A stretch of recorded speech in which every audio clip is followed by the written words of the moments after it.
You take a bite. It burns. Your tongue feels like it is on fire, your eyes water, and your brain screams at you to spit it out. Pain is your body's ultimate warning system. Why would you ever swallow something that hurts you? For 99% of human history, pain meant poison. This was the absolute rule of the wild for roughly 300,000 years. If a berry tasted bitter, it could stop your heart. If a leaf stung your tongue, it was highly toxic. If a root made your stomach cramp, you had made a fatal mistake. Every single day was a delicate biological negotiation with the wild environment around you. You possessed no medical text, no poison control center, and no second chances. But then, something profoundly strange happened. Your ancestors found a small, bright red berry growing on a low green bush in the ancient Americas. They ate it, it caused excruciating pain, and instead of throwing it away, they kept eating it. They fed it to their children. They carried its seeds across entire continents. They built complex ancient economies around it. They elevated it to the realm of the sacred. Today, you casually put it on your tacos. You add it to your noodles without a second thought. But how did ancient humans survive the very first chili pepper? And more importantly, why did they become completely obsessed with a plant that was actively trying to hurt them? Let us go back 15,000 years. You are a hunter-gatherer wandering the diverse, unpredictable landscape of what is now Mexico. The deep freeze of the Ice Age is slowly beginning to lose its grip on the planet. The environment is shifting. The giant megafauna, the massive woolly mammoths and saber-toothed cats that your ancestors hunted for generations, are rapidly vanishing from the earth. Survival is no longer about tracking massive beasts across frozen tundras. Survival is now about mastering the vast, complex world of plants. You spend your days foraging. You are constantly testing the landscape for precious calories. You dig up tubers, you strip bark, and you inspect leaves. You rely heavily on observation. You watch the animals around you to see what is safe to consume. You watch the deer. You watch the monkeys. You watch the birds. Birds are the reason you are about to make a terrible, painful mistake. You see a flock of birds landing in a low-lying shrub. They are eagerly eating small, bright red berries from the wild bush. The birds swallow them whole. They do not drop dead. They do not choke. They seem perfectly fine, healthy, and nourished by the bright fruit. So, you walk over to the bush. You pluck a single red berry off the branch. You put it in your mouth and bite down hard. Instantly, a chemical compound floods your delicate pain receptors. This invisible chemical compound is called capsaicin. Capsaicin does not actually burn your flesh. It does not cause any real tissue damage, and it does not create a physical fire in your mouth. It simply tricks your nervous system. It binds directly to a specific nerve ending called the TRPV1 receptor.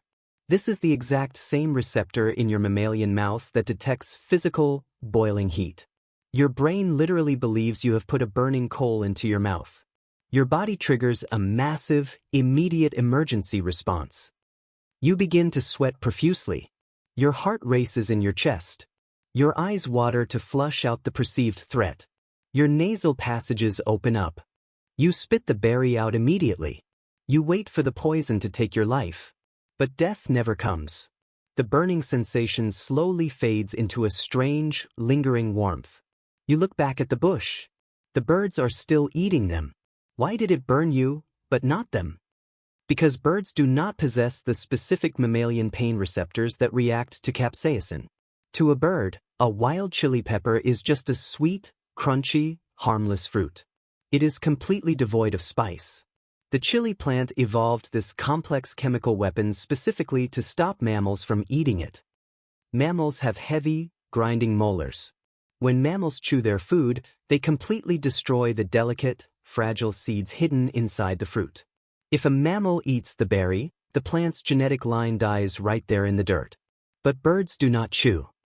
Birds swallow the fruit whole, fly far away, and poop the completely intact seeds out miles across the landscape.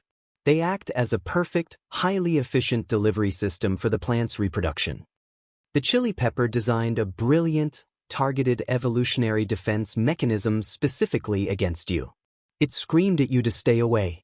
And yet, you are the mammal that conquered it. Why did you go back to the bush? Why did you reach for a second painful bite? The answer lies in a microscopic world your ancient ancestors could not see, but absolutely understood through brutal experience.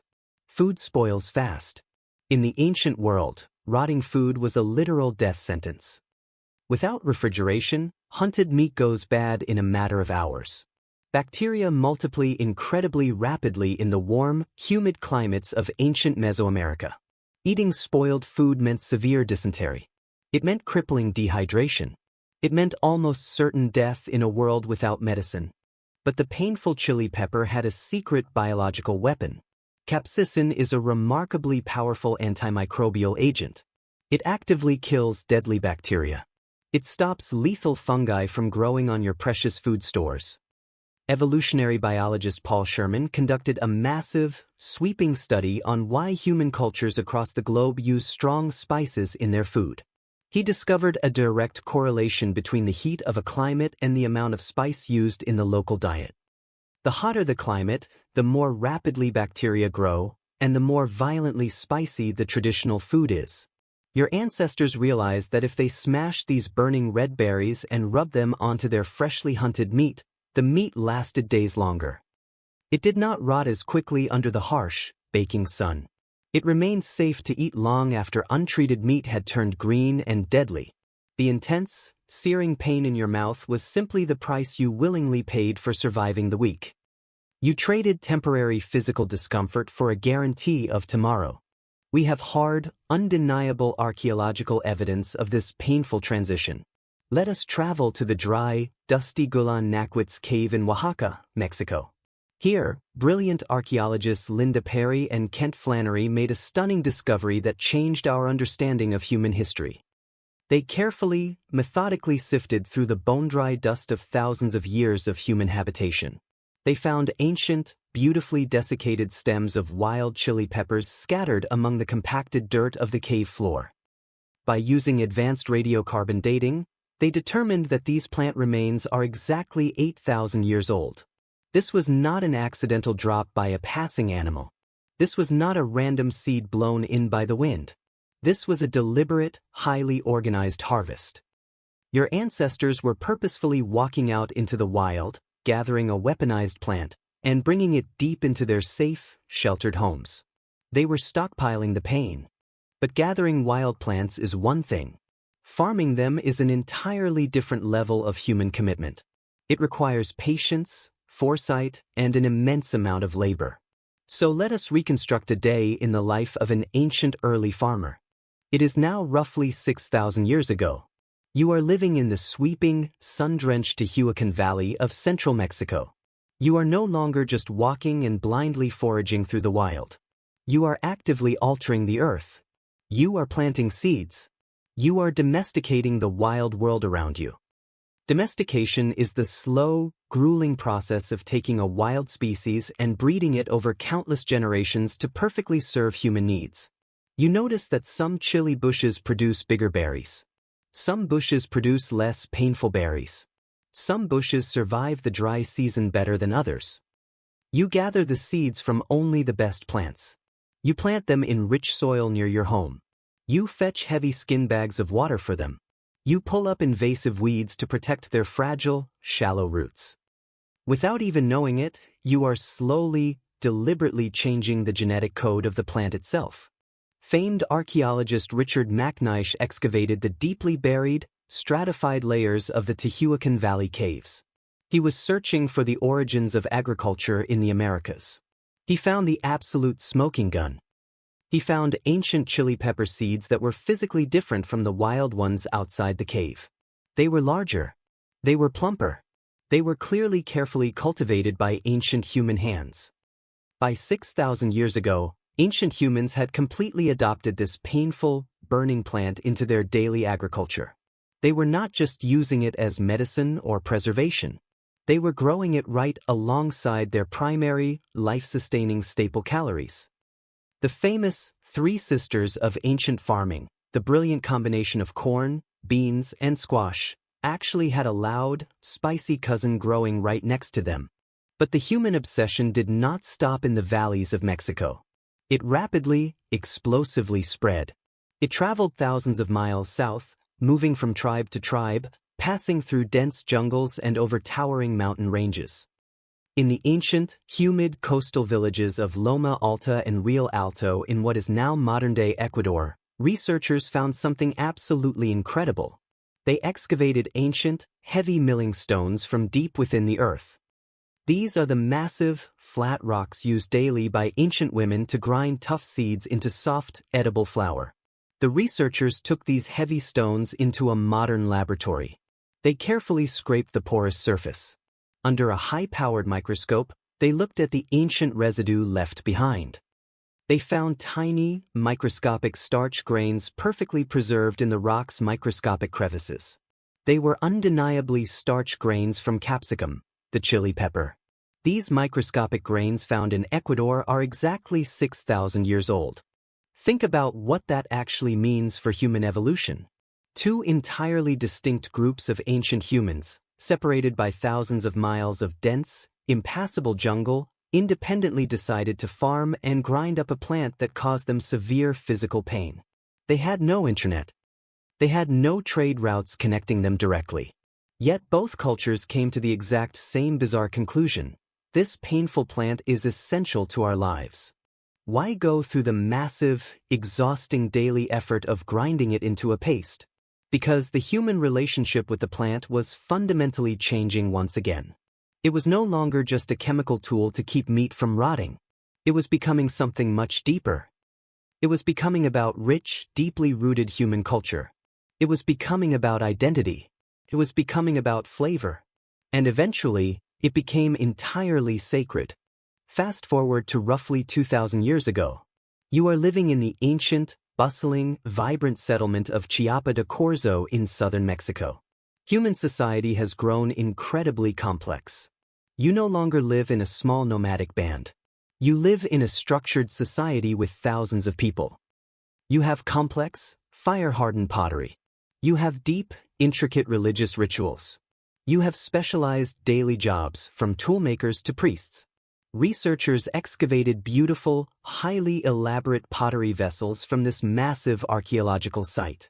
These were not simple cooking pots. These were highly specialized vessels with distinct, crafted pouring spouts. They were used specifically for handling special liquids during large, important social festivals.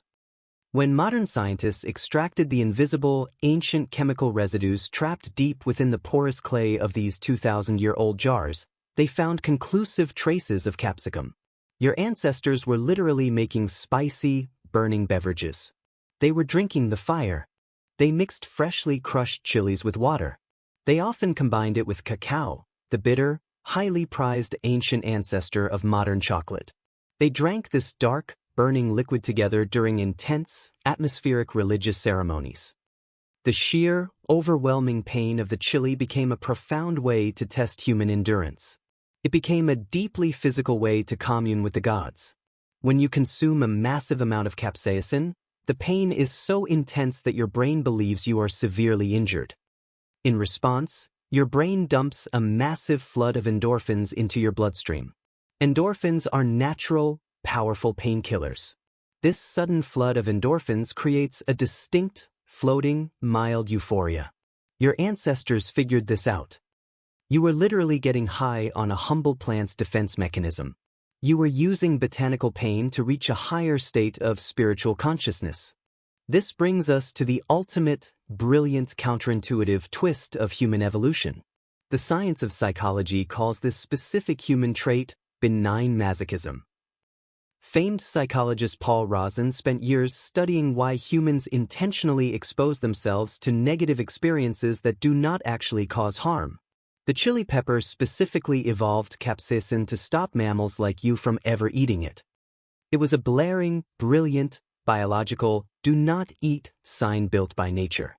But humans are the single, completely unique animal on planet Earth that actively enjoys the thrill of a harmless threat. We are bizarre creatures. We build and ride massive, terrifying roller coasters because they safely simulate falling to our deaths, triggering a rush of adrenaline without the actual impact. We sit in dark rooms and watch terrifying horror movies because they safely simulate being hunted in the dark, triggering our survival instincts while we sit safely on a couch. We jump out of perfectly good airplanes with parachutes attached to our backs. And we eagerly, joyfully eat intensely hot chili peppers because they safely simulate being burned alive. We completely hijacked the plant's deadly, millions of years in the making defense mechanism and turned it into our own daily entertainment. And in doing so, we accidentally ensured the plant's total, unstoppable global dominance. By trying so incredibly hard to repel us, the chili pepper made itself so profoundly interesting that we decided to clear massive forests just to plant it. We carefully, protectively carried its tiny, fragile seeds on massive wooden ships across vast, dangerous oceans. We introduced it to Asia, to Europe, to Africa. We made a tiny, painful berry one of the most widely cultivated, financially valuable crops on the entire planet. The plant tried to fight us, and instead, we made it royalty. Today, you casually walk into a bright, air-conditioned grocery store. You buy a glass bottle of hot sauce for a few dollars. You splash it casually on your morning eggs while you scroll on your phone. You might even complain to your friends if the restaurant's salsa is a little too mild for your taste. You have completely and utterly normalized a prehistoric biological weapon. You consume it for fun. But your physical body still reacts the exact same way your ancient ancestors did 15,000 years ago. When that hot sauce hits your tongue, your eyes water slightly. Your heart rate spikes up just a fraction. Your primitive, lizard brain still screams from the dark recesses of your skull that you are in terrible, burning danger. But you know you are perfectly safe. You wake up when your body is ready. You eat something that burns your tongue. No alarm, no schedule, no panic. For 99% of human history, pain meant poison. Today, it just means breakfast.